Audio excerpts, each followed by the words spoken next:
Hello दोस्तों, Tiwari study channel में आप लोगों का स्वागत है।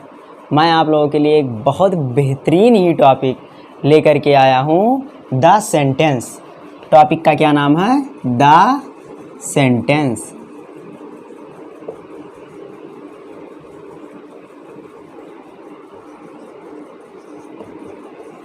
टॉपिक का नाम है द सेंटेंस, जो कि क्लास 9th, 10th, 11th और 12th के बच्चों के लिए बहुत ही ज़्यादा इम्पॉर्टेंट है।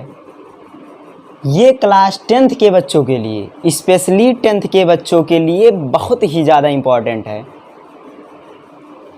2022 और 23 के सेशन के लिए जो बच्चे बोर्ड का एग्ज़ामिनेशन देंगे, मीन्स 10th और 12th, उनके लिए the sentence chapter grammar part का बहुत ही ज़्यादा इम्पॉर्टेंट है।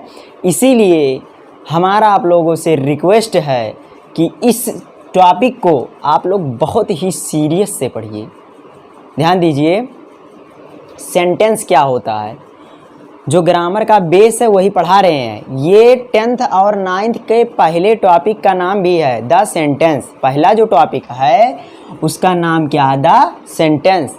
और इसका डिफिनेशन क्या बताया गया? ध्यान दीजिए, बहुत ही स्लो मैं आप लोगों को ये लेसन पढ़ाऊंगा। आप लोग स्क्रीनशॉट लेते रहिए और एक अच्छी नोट्स तैयार कर लीजिए। उसके बाद में आप लोग serial wise, topic by topic पढ़ते जाइए और बोर्ड में अच्छे से आप लोग अपने पेपर को सॉल्व करिएगा। ये क्लास 10th में सेक्शन बी करके आता है 35 नंबर का। आप लोग ध्यान से पढ़िएगा, आप लोग पूरा 35 में 35 पाओगे। बाकी 35 नंबर आप लोगों का क्या रहता है? सेक्शन ये लिटरेचर का रहता है। तो ध्यान दीजिए, इसका डिफिनेशन क्या है। तो कहा गया है, ए ग्रुप ऑफ वर्ड्स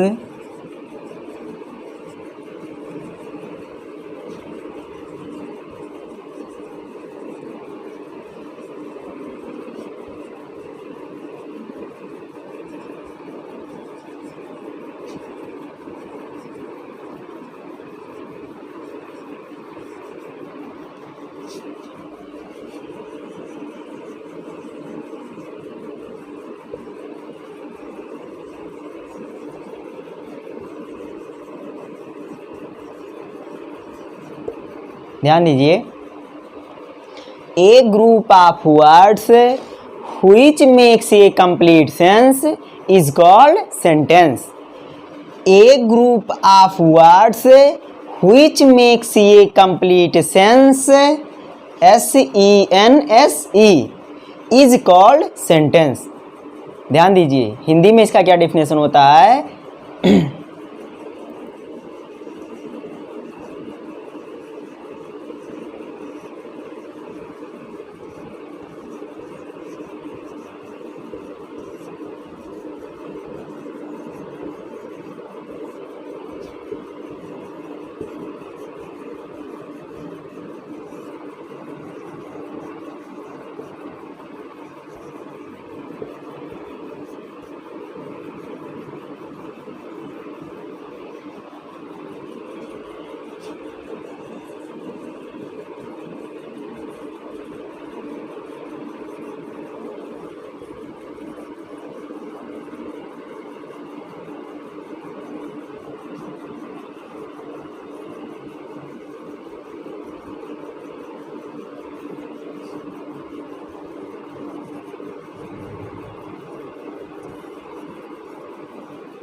ध्यान दीजिए, शब्दों का ऐसा समूह जिसका भाव और अर्थ पूर्ण रूप से स्पष्ट हो, वाक्य कहलाता है। शब्दों का ऐसा समूह जिसका भाव और अर्थ पूर्ण रूप से स्पष्ट हो, वाक्य कहलाता है। इंग्लिश में क्या होता है? ध्यान दीजिए, उसी हिंदी का इंग्लिश में ट्रांसलेट कर दिया गया और कुछ नहीं है। ए ग्रुप, एक समूह, ऑफ वर्ड्स, शब्दों का, व्हिच, जो, मेक्स ए कंप्लीट सेंस, जो एक पूरा अर्थ बनाता है, इज कॉल्ड सेंटेंस, वाक्य कहलाता है। तो आप लोग हेडिंग लिखिएगा द सेंटेंस, टॉपिक का भी यही नाम है द सेंटेंस, और आप लोग पहला हेडिंग भी लिखिएगा द सेंटेंस। उसके आगे आप लोग क्या लिखेंगे, a group of words which makes a complete sense is called sentence. फिर हिंदी में उसके जस्ट नीचे लिखिएगा, क्योंकि ये स्पेशली यूपी बोर्ड के बच्चों के लिए है। सीबीएसई बोर्ड के बच्चे भी देख सकते हैं, ऐसा बात नहीं है, लेकिन जो स्पेशली ये बनाया गया है वो यूपी बोर्ड के बच्चों के लिए बनाया गया है, क्योंकि 35 नंबर उनका ग्रामर पार्ट का रहता है, उन्हें सॉल्व करना चाहे जैसे। और मैं पूरे विश्वास के साथ कह रहा हूँ, आप लोग केवल topic by topic serial wise बिना स्किप किए हुए पूरा वीडियो देखिएगा। जितना भी टॉपिक ग्रामर पार्ट का है आप लोग अच्छे से देखिए, पूरा फोकस यहाँ पे लगा करके, तो आप लोग बहुत ही अच्छा नंबर अचीव करोगे ग्रामर में। आपको नॉलेज भी हो जाएगा। अगर ग्रामर पार्ट आपको आता है तो लिटरेचर कोई विशेष नहीं होता है, तो ध्यान दीजिए। फिर हिंदी में आप उसके जस्ट नीचे हिंदी में इसका मतलब डिफिनेशन लिखिएगा। तो आप स्क्रीनशॉट लेना चाहते हैं तो स्क्रीनशॉट ले लीजिए।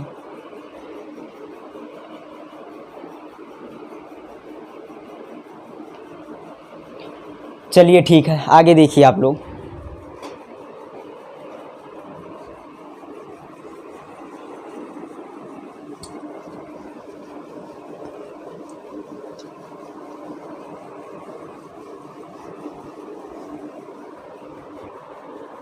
अब देखिए आगे, डिफिनेशन सेंटेंस का हो गया। अब देखिए भाव और अर्थ के अनुसार वाक्य कितने प्रकार के होते हैं। जो पहला टॉपिक है उसमें यही दिया गया है, भाव और अर्थ के अनुसार वाक्य कितने प्रकार के होते हैं। तो ध्यान दीजिए आप लोग।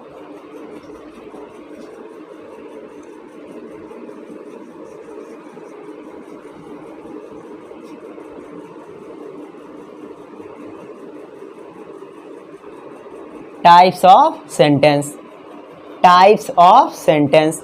तो there are 5 types of sentence, अर्थात वाक्य के 5 प्रकार होते हैं। वाक्य कितने प्रकार होते हैं? 5 प्रकार होते हैं। There are 5 types of sentence. समझ में आ रहा है? लेकिन किसके अनुसार? भाव और अर्थ के अनुसार। स्ट्रक्चर के अनुसार जो सेंटेंस होते हैं वो 3 प्रकार के होते हैं। ये आपको क्लास वाले लेसन में पढ़ाया जाएगा। समझ में आ रहा है? ये जो क्लास वाला लेसन होता है, क्योंकि वहाँ से भी 2 नंबर का आता है, एक सेंटेंस दिया रहेगा उसको कंप्लीट करना रहेगा, तो वहाँ क्लास जब लेसन पढ़ाएंगे तो वहाँ पर स्ट्रक्चर के अकॉर्डिंग आपको सेंटेंस का जो टाइप होता है बताया जाएगा। यहाँ पर आप लोग क्या पढ़ रहे हो? भाव और अर्थ के अनुसार। तो भाव और अर्थ के अनुसार वाक्य कितने प्रकार के होते हैं? 5। ठीक है, तो कह सकते हो देयर आर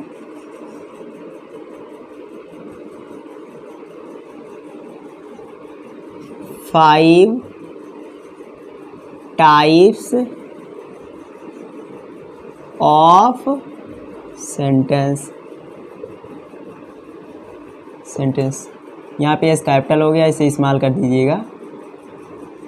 सेंटेंस मतलब जो वाक्य हैं कितने प्रकार के होते हैं? 5 प्रकार के होते हैं। जिस तरह से मैं लिख रहा हूँ आप लोग नोट्स में उसी तरह से लिखिएगा।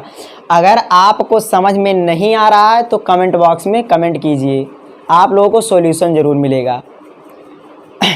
आप लोग अच्छे से पढ़िए, ध्यान से पढ़िए, मतलब 100% श्योर है कि आपको समझ में ज़रूर आएगा।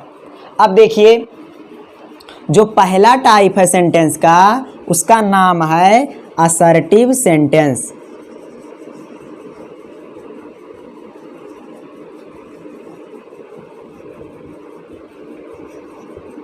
जो दूसरा टाइप है उसका नाम है इंट्रोगेटिव।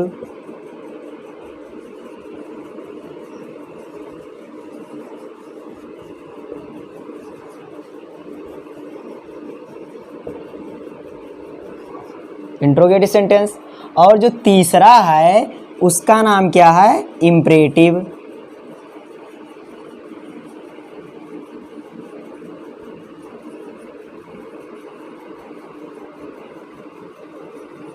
अब देखिए इधर नीचे जगह नहीं है ज़्यादा, इसीलिए मैं यहाँ पर लिख रहा हूँ, स्पेस नहीं है ना, इसलिए यहाँ पर लिख रहे हैं। लेकिन आप लोग कहाँ लिखिएगा? नोट्स में जस्ट इसके नीचे लिखिएगा। समझ में आ रहा है? आगे देखिए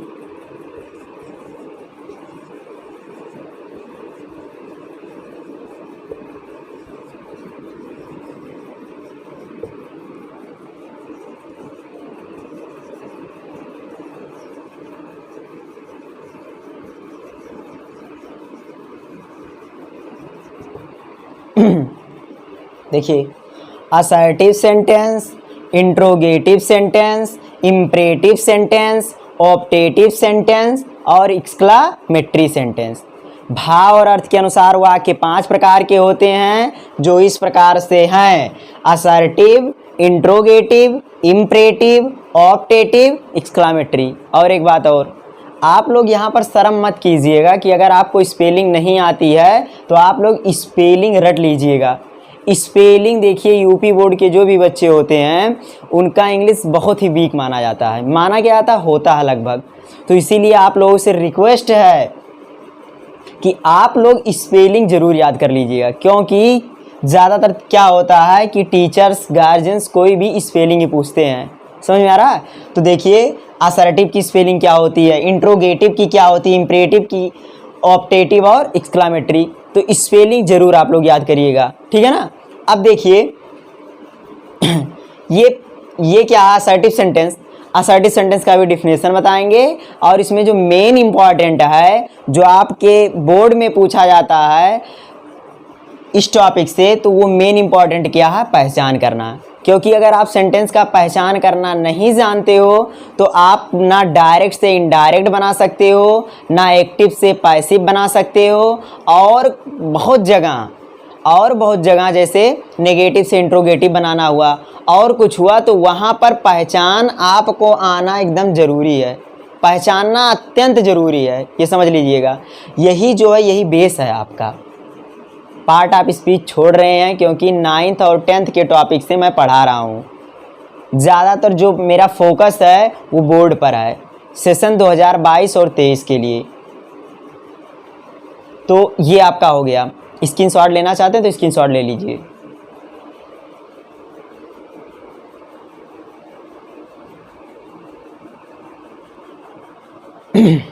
अब देखिए आगे आप लोग,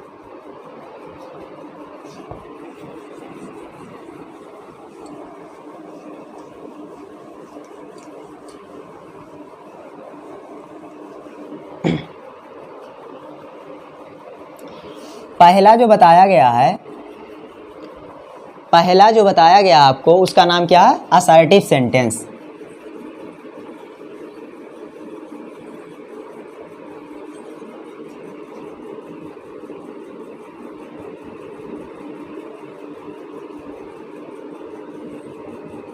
असर्टिव सेंटेंस, तो असर्टिव सेंटेंस का डिफिनेशन होता है, ध्यान दीजिए, ऐसा वाक्य जिससे किसी काम या घटना, ऐसा वाक्य तो मतलब हर एक सेंटेंस में रहेगा। देखो, ये जो होता है सेंटेंस बनाने का मतलब एक क्वालिटी होती है, समझ में आ रहा। जैसे क्या होता है कि जो हिंदी का सेकंड पार्ट होता है व्याकरण का, अगर डिफिनेशन आ जाता है, जैसे किसी का भी आ गया जैसे आ गया कि आप लिखिए, कोई भी अलंकार लिखिए, जैसे उत्प्रेक्षा अलंकार क्या होता है, तो उसे डायरेक्टली कुछ भी लिख सकते हैं, लिख देते हैं, ठीक है। लेकिन उसका एक नियम होता है, समझ में आ रहा है। जैसे अगर कोई कह दे कि अलंकार क्या होता है, ठीक है ना, तो डायरेक्टली उसका डिफिनेशन क्या होता है, ऐसे एक स्पेशलाइजेशन उसका डिफिनेशन बनाया जाता है। किसी काव्य पंक्ति अथवा कथन को पढ़ने, सुनने, लिखने से हमारे मन में उपस्थित परंपरागत भावों के द्वारा, समझ में आ रहा है। तो इसके अकॉर्डिंग ऐसा सेंटेंस बनाया जाता है, क्योंकि अभी हम हिंदी में मूव नहीं होना चाहते हैं। आप ग्रामर पढ़ रहे हैं तो ग्रामर पढ़िए, अर्थात इंग्लिश का जो व्याकरण है आप उसे पढ़ रहे हैं, ठीक है ना। तो इसीलिए जो होता है, मतलब सेंटेंस का पहले परिभाषा किस तरह से बनाया जाता है, तो वो बहुत ही इंपॉर्टेंट है। क्योंकि जो कॉपी में लिखने का तरीका होता है बोर्ड एग्जामिनेशन में, मैं जानता हूँ आप लोगों को नॉलेज है, लेकिन जो बोर्ड एग्जामिनेशन में लिखने का तरीका होता है, तो तरीका आप लोग भूलिएगा नहीं, जैसे बता रहे हैं वैसे आपको लिखना है। तो देखिए असर्टिव सेंटेंस क्या होता है। तो हर एक सेंटेंस में ऐसा वाक्य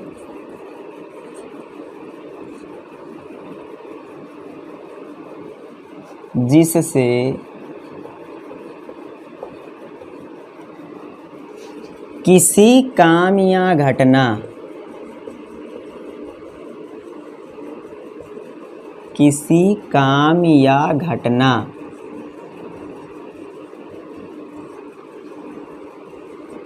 के होने या ना होने से, ऐसा वाक्य जिससे किसी काम या घटना के होने या ना होने का बोध होता है या ना होने का बोध होता है,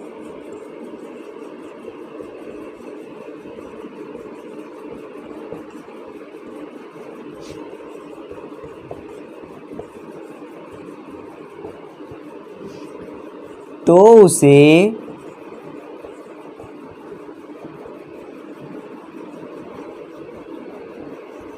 उसे असर्टिव सेंटेंस कहते हैं।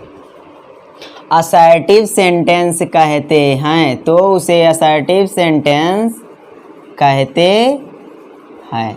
ध्यान दीजिए, ऐसा वाक्य जिससे किसी काम या घटना के होने या ना होने का बोध होता है, तो उसे असर्टिव सेंटेंस कहते हैं। ऐसा वाक्य जिससे किसी काम या घटना के होने या ना होने का बोध होता है, तो उसे असर्टिव सेंटेंस कहते हैं। समझ में आया? देखिए, आप लोग कोई भी क्वेश्चन सॉल्व कीजिए, कोई भी वीडियो देखिए, तो उसे पूरा मन लगा करके देखिए। ये मत सोचिए कि आप स्किप करते थोड़ा थोड़ा से फास्टली देख ले रहे हैं तो बहुत फ़ायदा करेगा। फास्टली जानते हैं आप क्या देखा जाता है? मैथ का क्वेश्चन। समझ में आ रहा है? ये सब थ्योरेटिकल है। अगर आपको नियम नहीं पता रहेगा, डिफिनेशन नहीं पता रहेगा, तो आप कुछ नहीं कर सकते हो। तो इसीलिए आप लोग बिना स्किप किए हुए एंड तक पूरा वीडियो ज़रूर देखिए। समझ में आ रहा है? तो ये हो गया इसका डिफिनेशन। ठीक है, अब देखिए असर्टिव सेंटेंस आप पहचानोगे कैसे? कहा गया ऐसा जिससे किसी काम या घटना के होने या ना होने का बोध होता है, तो उसे असर्टिव सेंटेंस कहते हैं। अब सबसे मेन क्या है इसमें? पहचान। तो असर्टिव सेंटेंस क्या होता है? देखिए, असर्टिव सेंटेंस के अंत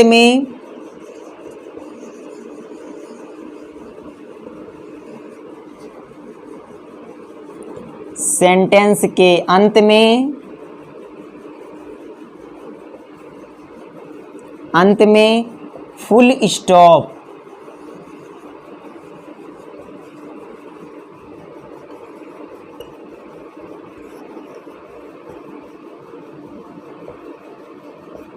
फुल स्टॉप होता है तथा यह सब्जेक्ट से प्रारंभ होता है।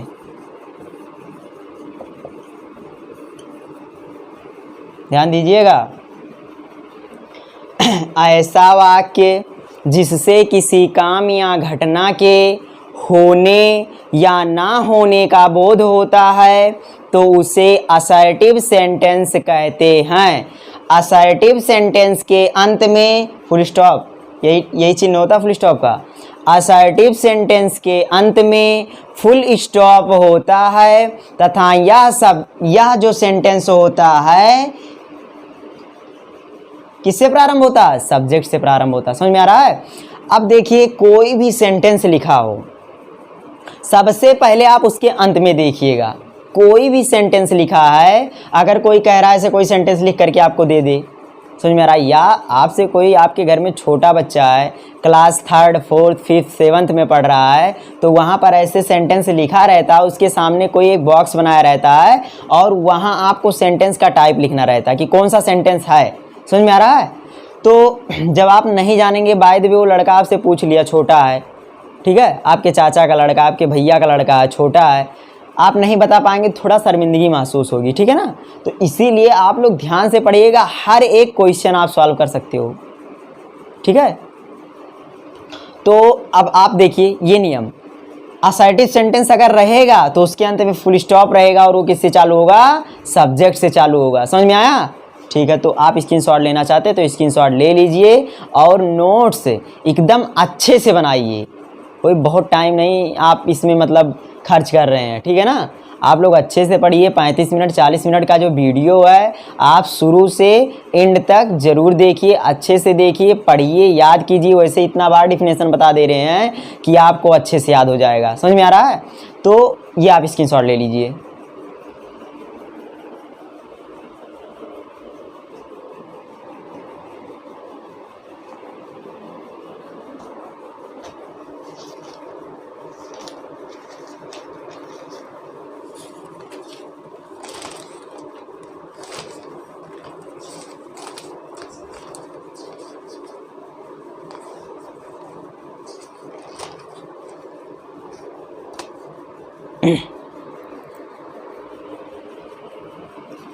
हो गया?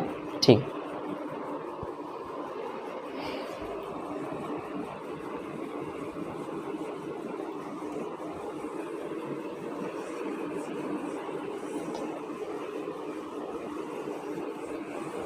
अब आगे देखिए आप लोग,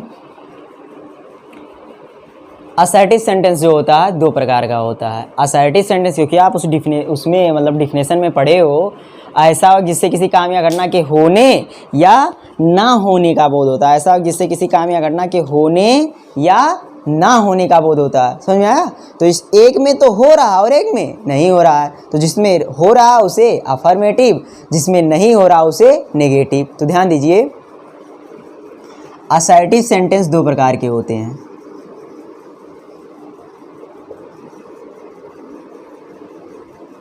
असर्टिव सेंटेंस दो प्रकार का होता है।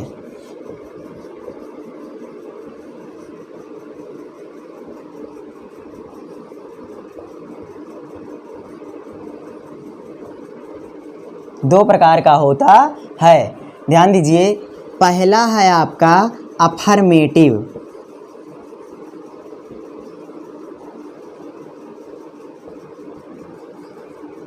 दूसरा जो आपका है नेगेटिव।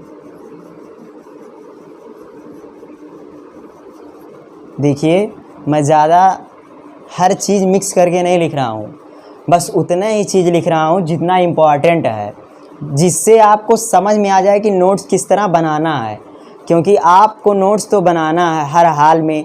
तो इसीलिए ज़्यादा मिक्स करके कोई चीज़ नहीं लिख रहे हैं कि आपको समझ में ना आए, क्योंकि नोट्स आपको डिस्क्रिप्शन में मिलेगा, लेकिन कब मिलेगा, कब बनाएंगे, क्या होगा, तो ज़्यादा समय लग सकता है। आप लोगों के पास 2022 और 23 जो बोर्ड का एग्ज़ाम देंगे बच्चे, उनके पास जो समय है बहुत लिमिटेड है। लिमिटेड क्या, बहुत ही कम समय है। तो इसीलिए यहाँ पर आप एक बार ये पूरा लेक्चर देखिए और वहीं अपना नोट्स बनाइए, वहीं उसी दिन अच्छे से लर्न कर लीजिए। ठीक है ना? तो ये दो प्रकार का होता है। ये आपका हो गया अफर्मेटिव, नेगेटिव। समझ में आ रहा है? तो देखिए, अब एग्जाम्पल दे रहे हैं असर्टिव सेंटेंस का। असर्टिव सेंटेंस का क्या दे रहे हैं? एग्जाम्पल। तो एग्जाम्पल इधर लिख रहे हैं आप लोग, देखिए। जैसे आई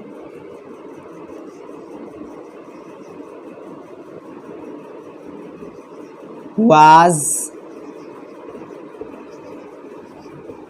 going to Agra. I was going to Agra. देखो, I was going to Agra, अंत में क्या है? Full stop. किससे शुरू हो रहा है? सब्जेक्ट से, अर्थात ये असर्टिव है। समझ में आ रहा है? अब इसमें ना नॉट है, ना नो है और ना ही नेवर है, इसलिए यह कौन सा सेंटेंस होगा? असर्टिव का अफर्मेटिव। असर्टिव का अफर्मेटिव। अब दूसरा, जैसे इसी का अगर हमें नेगेटिव बनाना है तो क्या हो जाएगा? I was not going to Agra. I was not going to Agra, ये नेगेटिव हो गया। समझ में आ रहा है? और बहुत से सेंटेंस हैं, जैसे सीता कुक्स फूड, इसका नेगेटिव क्या हो जाएगा?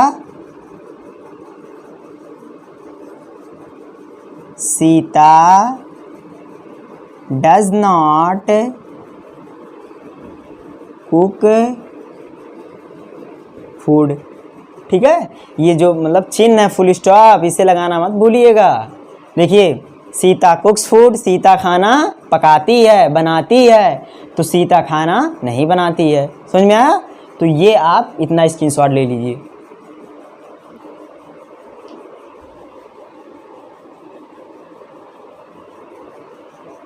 चलिए ठीक है, आगे देखिए आप लोग।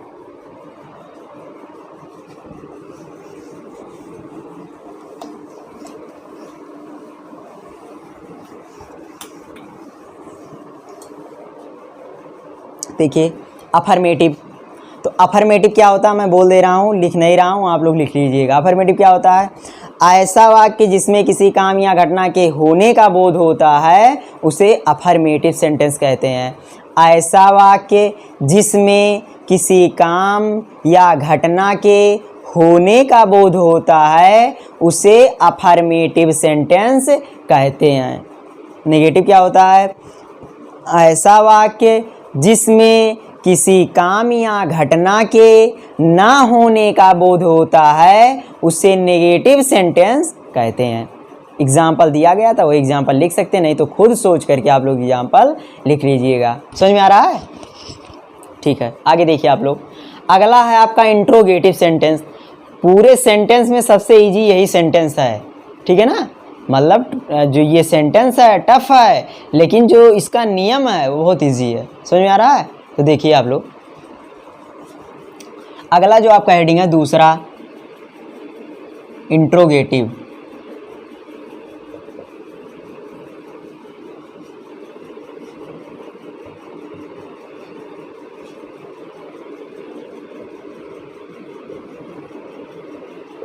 Interrogative sentence. तो इंट्रोगेटिव सेंटेंस क्या होता है, ध्यान दीजिए आप लोग, इससे खुद ही स्पष्ट हो रहा है। इंट्रोगेटिव अर्थात प्रश्न, ठीक है ना। तो कहा गया है ऐसा वाक्य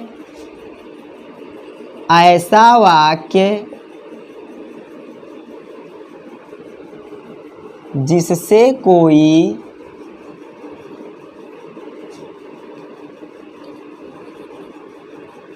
प्रश्न पूछा जाए।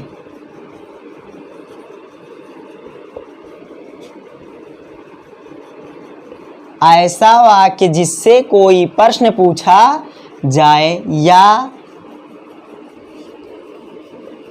वह वाक्य जो प्रश्न पूछने का काम करे।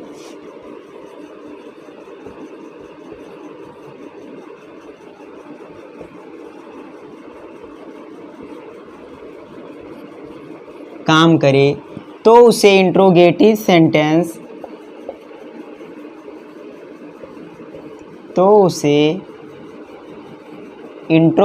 सेंटेंस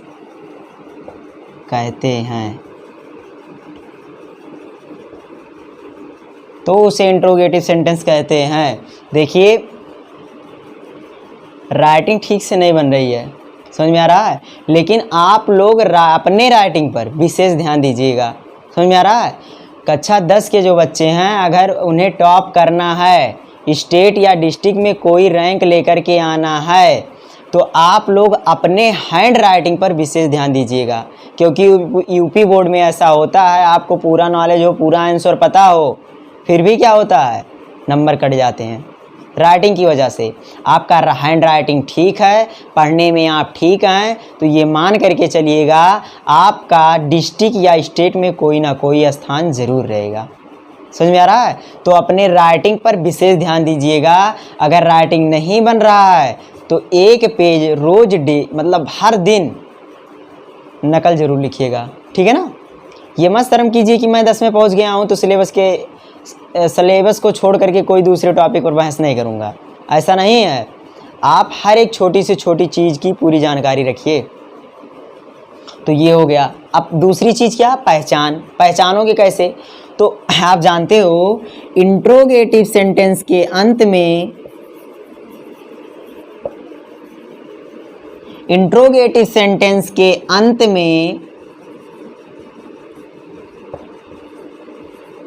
क्वेश्चन मार्क होता है।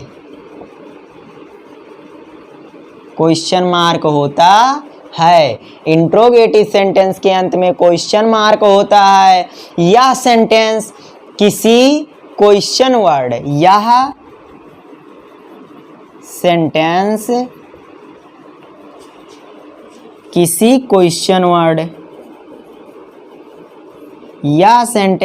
क्वेश्चन वर्ड लिंकिंग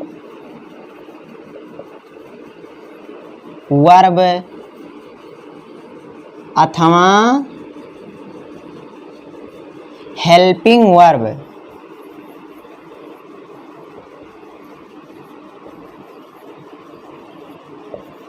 से प्रारंभ होता है।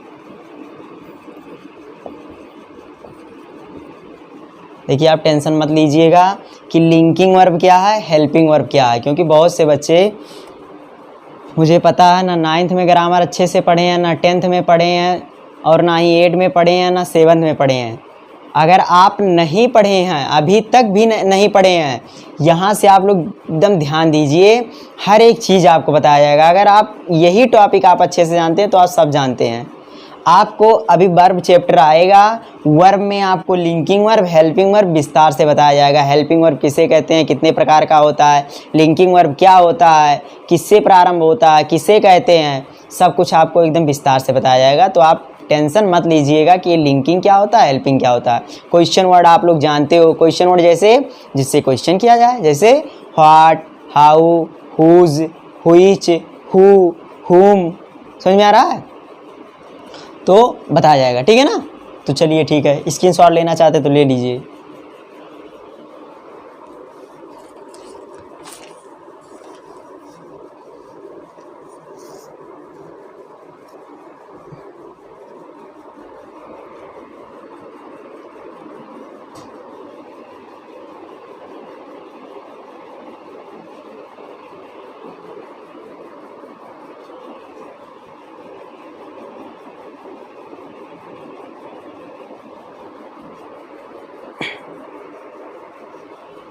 हो गया, ठीक है, देखिए आगे आप।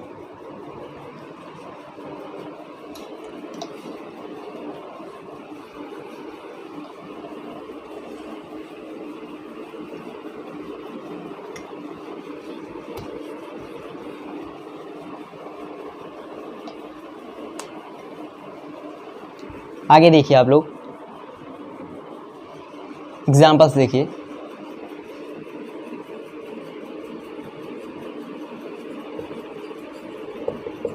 जैसे will you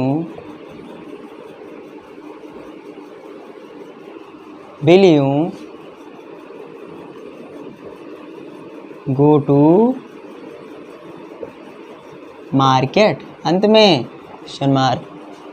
देखो किससे चालू हो रहा है, हेल्पिंग वर्ब। अगला देखिए, आर यू हंगरी,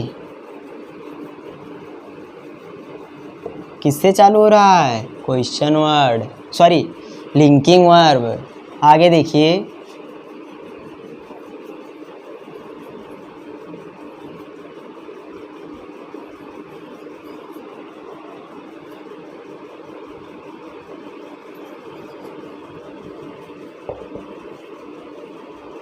देखिए किससे चालू हो रहा है, क्वेश्चन वर्ड, ठीक है ना।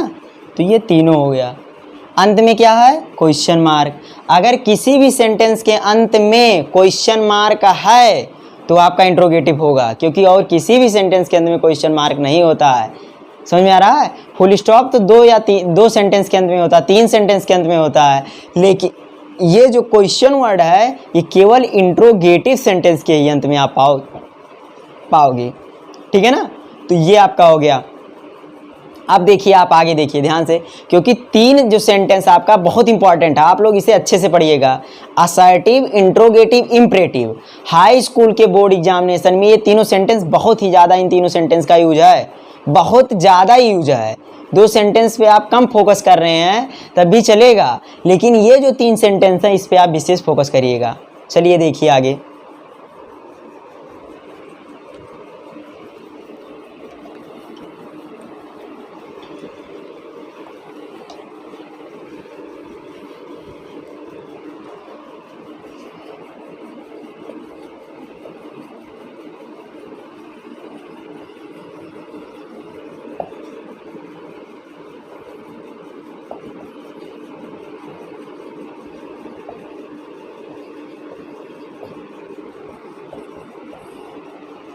अगला आपका जो टॉपिक है इम्परेटिव सेंटेंस। अगला जो आपका टॉपिक है इम्परेटिव सेंटेंस। इम्परेटिव सेंटेंस का हिंदी आज्ञावाचक वाक्य, आज्ञा सूचक वाक्य। समझ में आ रहा है, हिंदी से हमें नहीं मतलब है। तो देखिए इसका डिफिनेशन क्या होता है, ऐसा वाक्य जिससे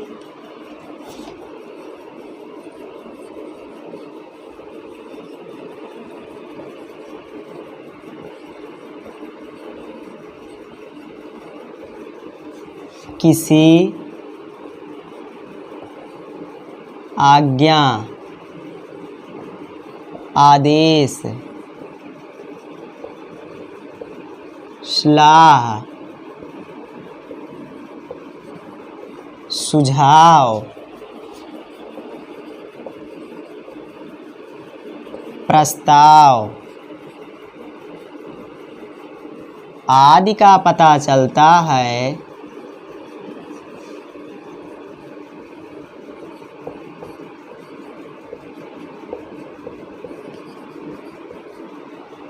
तो उसे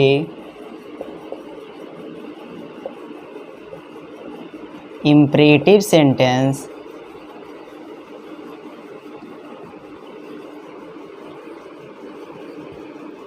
कहते हैं। ध्यान दीजिए, ऐसा वाक्य जिससे किसी आज्ञा, आदेश, सलाह, सुझाव, प्रस्ताव आदि का पता चलता हो तो उसे इम्परेटिव सेंटेंस कहते हैं। ऐसा वाक्य जिससे किसी आज्ञा, आदेश, सलाह, सुझाव, प्रस्ताव आदि का पता चलता है तो उसे इम्परेटिव सेंटेंस कहते हैं। ऐसा वाक्य जिससे किसी आज्ञा, आदेश, सलाह, सुझाव, प्रस्ताव आदि का पता चलता है तो उसे इम्परेटिव सेंटेंस कहते हैं। अब देखिए पहचानोगे कैसे कि ये इम्परेटिव सेंटेंस है। तो इम्परेटिव सेंटेंस के अंत में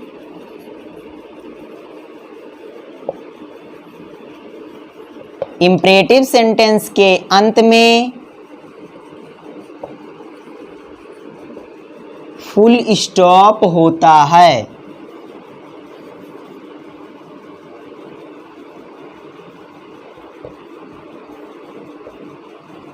इम्परेटिव सेंटेंस के अंत में फुल स्टॉप होता है तथा यह सेंटेंस वर्ब के फर्स्ट फॉर्म से तथा यह सेंटेंस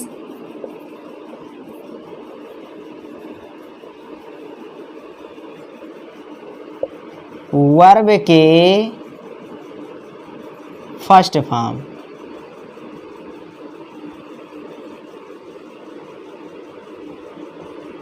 तथा यह सेंटेंस वर्ब के फर्स्ट फॉर्म से अथवा, आप लोग पहले स्क्रीनशॉट ले लीजिए।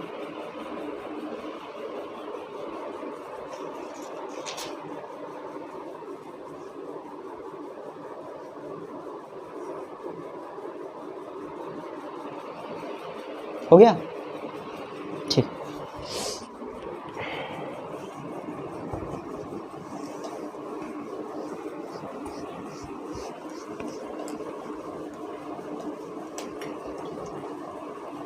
वर्ब के फर्स्ट फॉर्म से अथवा, always,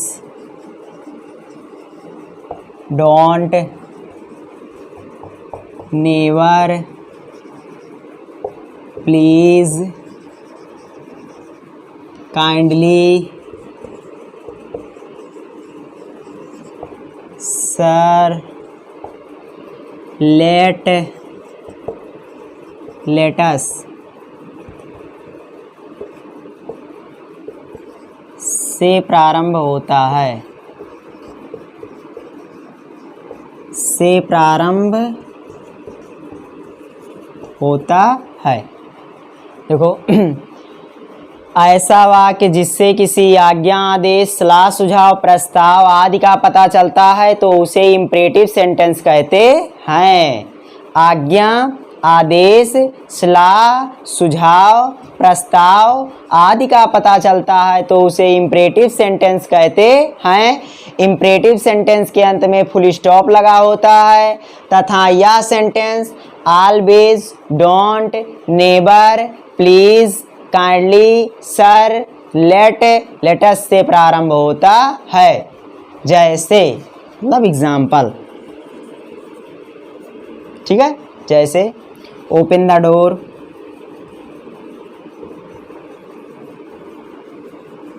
open the door, don't make a noise,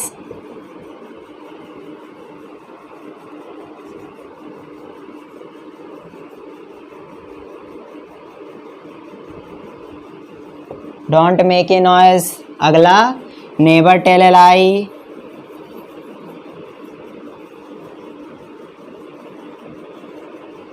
please give me 1 glass water. इसी प्रकार से आप बहुत सारे एग्जाम्पल लिख सकते हैं। समझ में आ रहा है? आप अपने अनुसार बहुत एग्जाम्पल्स लिख सकते हैं। ये 2-3 एग्जाम्पल हम लिख दिए हैं, आप लोग इसे लिख लीजिए, ठीक है ना। तो ये सेंटेंस आपका ख़त्म हो गया, स्क्रीनशॉट ले लीजिए।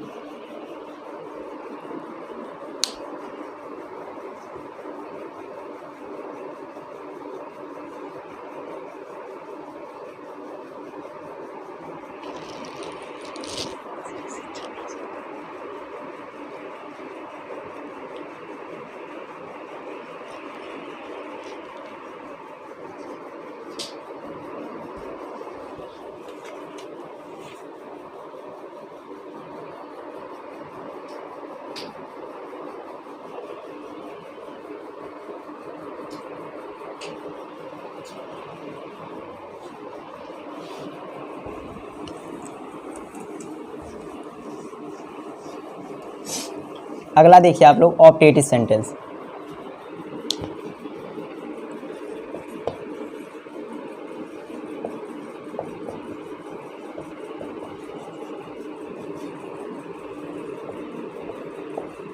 ऑप्टेटिव सेंटेंस, इसका देखिए डिफिनेशन आप लोग। ऐसा वाक्य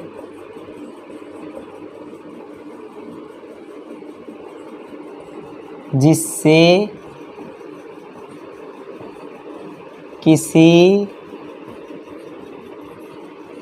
इच्छा, अभिलाषा,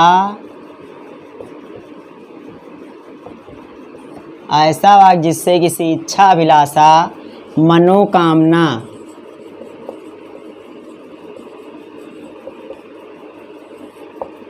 अभिशाप,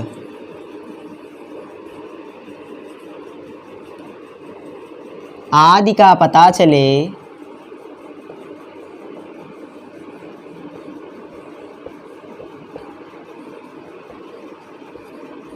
आदि का पता चले तो उसे ऑप्टेटिव सेंटेंस कहते हैं।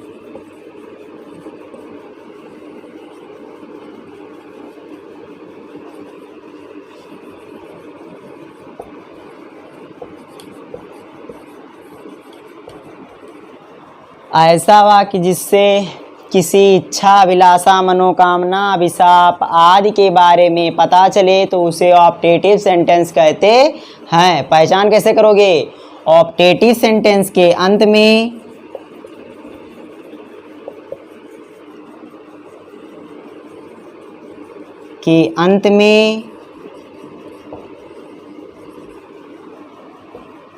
ऑप्टेटिव सेंटेंस के अंत में sign of exclamation, sign of exclamation,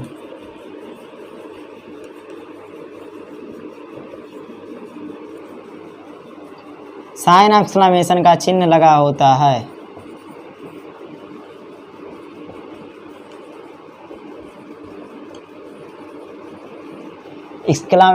optative sentence के अंत में साइन ऑफ एक्सक्लामेशन का चिन्ह लगा होता है तथा यह सेंटेंस ज़्यादातर में से शुरू होता है, तथा यह सेंटेंस ज़्यादातर में से शुरू होता है, प्रारंभ होता है,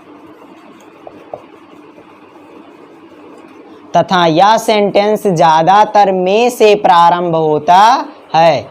सपोज करो आप क्लास में पढ़ रहे हो, स्कूल की क्लास में जिस तरह से जो टीचर होते हैं बार बार रिवाइज करते हैं ना, बार बार दोहराते रहते हैं, उसी तरह से दोहरा कर डिफिनेशन आप लोगों को बता रहे हैं। ये नहीं है कि आप एक बार नोट्स बनाइए फिर रटिए फिर पढ़िए, आप यहीं पर पढ़ सकते हैं। इतनी बार बोल रहे हैं, आपको याद हो जाना चाहिए।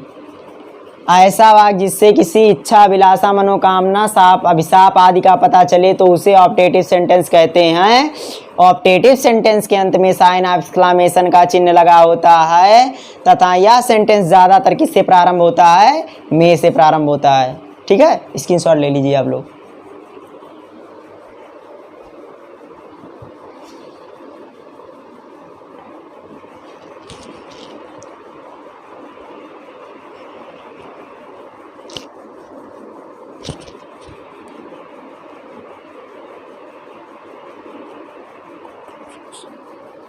हो गया, ठीक।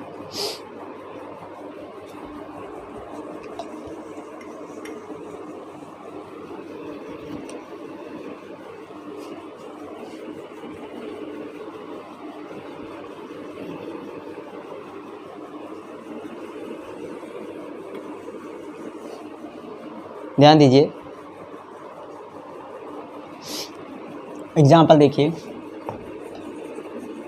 एग्जाम्पल देखिए। May God help you, may God help you, may God help you. देखिए मे से चालू हो रहा है, ये मे से चालू हो रहा है और अंत में क्या साइन ऑफ एक्सक्लामेशन है, करवा दीजिए। मे से चालू हो रहा है और अंत में क्या साइन ऑफ एक्सक्लामेशन है, समझ में आ रहा है। अब देखिए अगला,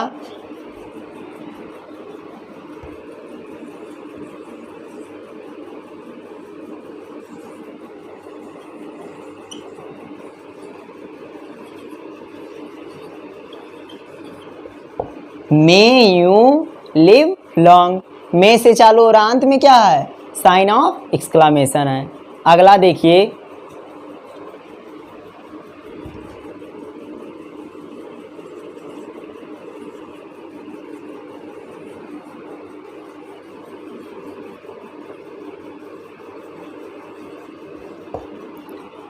गुड बाय फ्रेंड्स। आप जब जाते हैं कहीं पर किसी को बोलते हैं गुड बाय, होता है ना, तो वो कौन सा सेंटेंस होता है, ऑप्टेटिव सेंटेंस होता है, ठीक है। तो एग्जाम्पल लिख लीजिए आप लोग।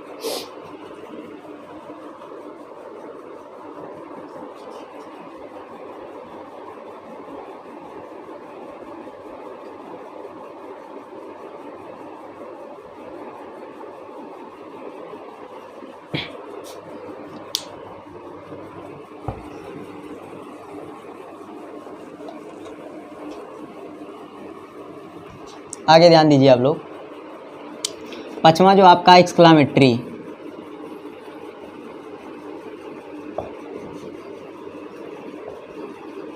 अगला जो लास्ट आपका सेंटेंस है एक्सक्लामेटरी सेंटेंस, तो इसका डिफिनेशन होता है ऐसा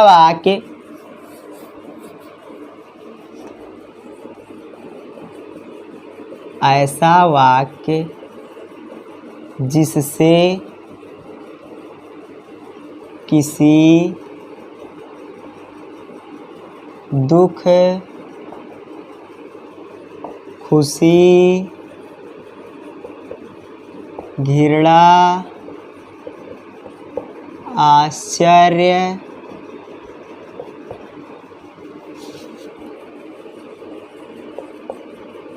आदि का पता चलता है,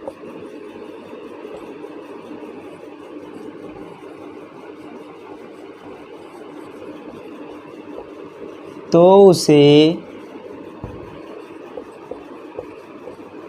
एक्सक्लामेटरी सेंटेंस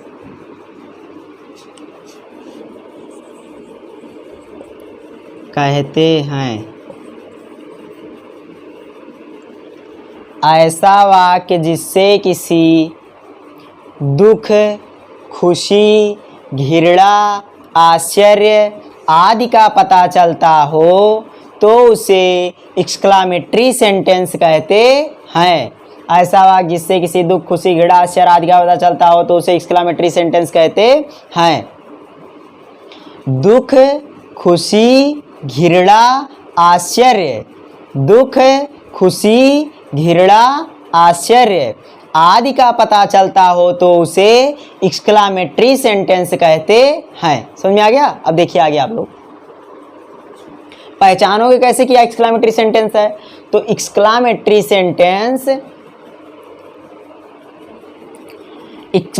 सेंटेंस के अंत में साइन ऑफ एक्सक्लामेशन का चिन्ह होता है। जैसे देखो एक्सक्लामेटरी सेंटेंस दो चीज़ों से चालू होता है, या तो चालू होगा व्हाट से या हाउ से, ठीक है ना, व्हाट से अथवा हाउ से। तो एक्सक्लामेटरी सेंटेंस के अंत में क्या होगा, साइन ऑफ एक्सक्लामेशन। अगर एक्सक्लामेटरी सेंटेंस व्हाट अथवा हाउ से शुरू हो रहा है तो उसके अंत में साइन ऑफ एक्सक्लामेशन रहेगा। ठीक है।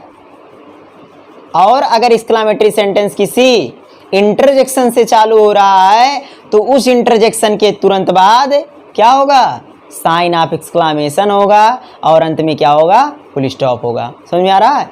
लेकिन उतनी गहराई तक नहीं जा रहे हैं, बस ऐसे सिंपली बता दे रहे हैं। ठीक है ना। देखिए, जब एक्सक्लामेटरी सेंटेंस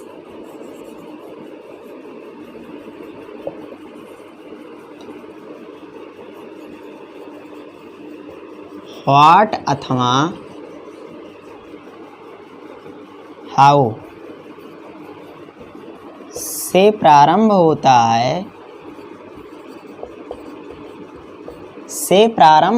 है,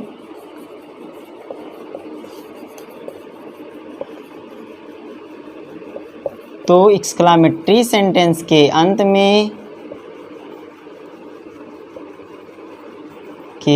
में साइन ऑफ एक्सक्लामेशन का चिन्ह लगा होता है।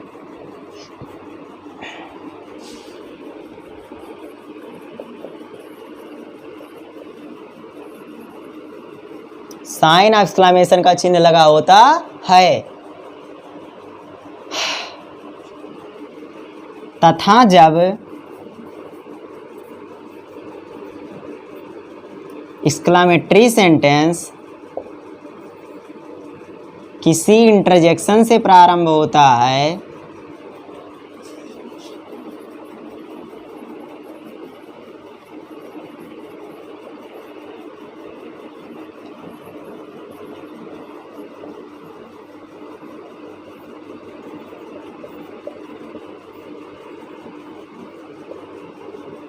तो उसके अंत में, तो उसके तुरंत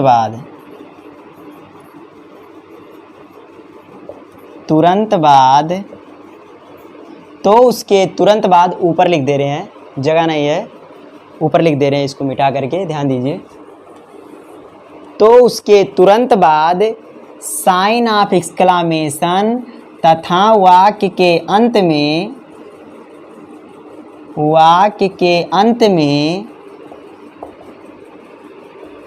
फुल स्टॉप लगा होता है।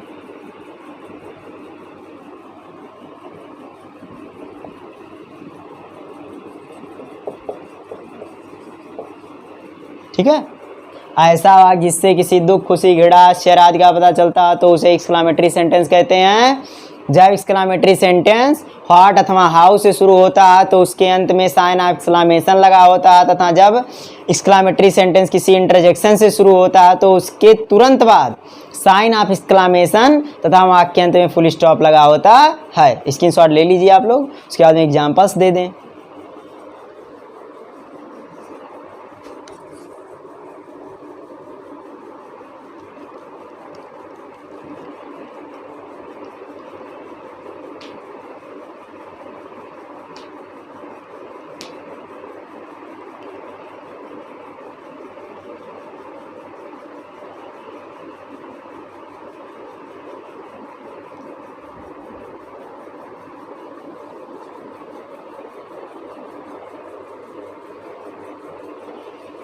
हो गया। एग्जाम्पल देखिए आप लोग।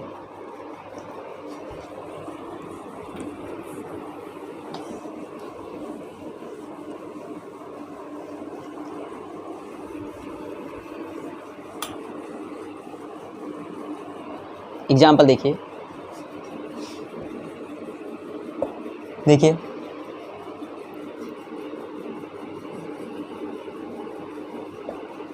व्हाट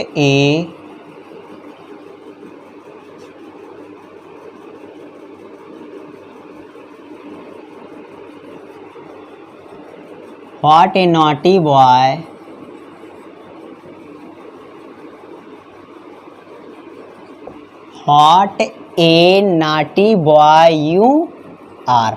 अंत में क्या रहेगा, sign of exclamation. What a naughty boy you are, तुम कितने शरारती लड़के हो। समझ में आ रहा है? आगे देखिए,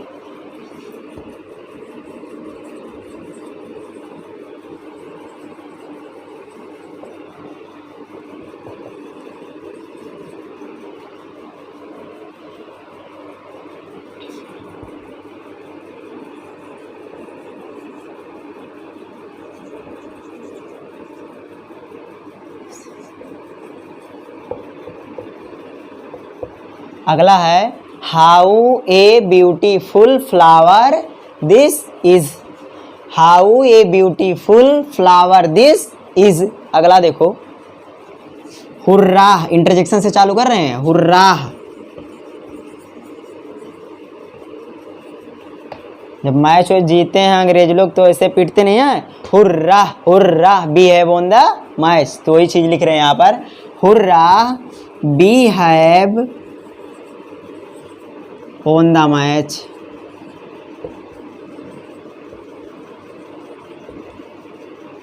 अंत में क्या रहेगा, फुल स्टॉप। नियम वहां पर है, जब इंटरजेक्शन से चालू हो रहा है, इंटरजेक्शन है, जब इंटरजेक्शन से चालू होता है तो उसके तुरंत बाद साइन एक्सक्लेमेशन और वाक्य अंत में क्या रहेगा, फुल स्टॉप रहेगा। देखो मेहनत है लेकिन मेहनत रंग लाएगी, ठीक है ना। तो ये हो गया। तो अगला जैसे, ओह आई एम ruined, ओह मैं बर्बाद हो गया।